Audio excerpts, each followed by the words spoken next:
आठवड्यामधून आज जमीन अधिग्रहणाच्या विरोधामध्ये शेतकरी बांधव एकवटला आहे। या अगोदर ठिय्या आंदोलनाच्या अगोदर धरणे आंदोलन, मुंडन आंदोलन, वारंवार शेतकऱ्यांचे निवेदन हे शासन आणि प्रशासनाला दिल्यानंतरही शासन नव्यानं आदेश काढण्याचा धुमाकूळ या जिल्ह्यामध्ये माजवलेला आहे आणि त्या विरोधामध्ये 4 तारखेपासून हा बेमुदत ठिय्या आंदोलन आम्ही करणार आहोत। जोपर्यंत गडचिरोली जिल्ह्यातल्या जमिनी अधिग्रहणाचा जो आदेश आहे तो रद्द होत नाही, ज्या सुपीक जमिनी आहेत, ज्या शेतकऱ्यांची भाकर आहे, त्या जर शेती बळजबरीनं हे सरकार घेणार असेल, या विरोधामध्ये खरं तर हे सगळे शेतकरी या ठिकाणी पोहोचलेले आहेत। अनेक पक्षाचा पाठिंबा या शेतकरी संघर्ष कृती समितीला मिळालेला आहे आणि अनेक पक्ष याच्यामध्ये भाग घेतलेले आहेत आणि शेतकरीसुद्धा हजारोच्या संख्येने या ठिकाणी आपण बघू शकता आलेले आहेत। हा पहिला दिवस आहे, टप्प्याटप्प्यानं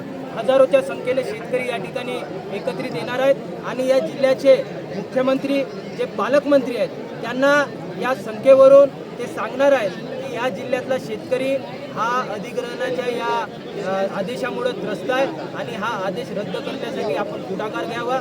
या जिल्ह्याला स्टील हब आपण जो बनवतो असं वेळोवेळी सांगत आलेला आहे, त्या स्टील हब बनवण्यामध्ये जर शेतकऱ्यांचा मृत्यूचा हब जर होणार असेल तर यासाठी शेतकऱ्यांचा त्यांना विरोध आहे आणि या गडचिरोली जिल्ह्यामध्ये कधी नव्हे ते शेतीची चोरी या भारतीय जनता पार्टी आणि महायुतीच्या काळामध्ये होताना दिसतो आहे। ते शेतीची चोरी थांबवण्यासाठी खऱ्या अर्थाने हे शेतकरी या ठिकाणी आलेले आहेत।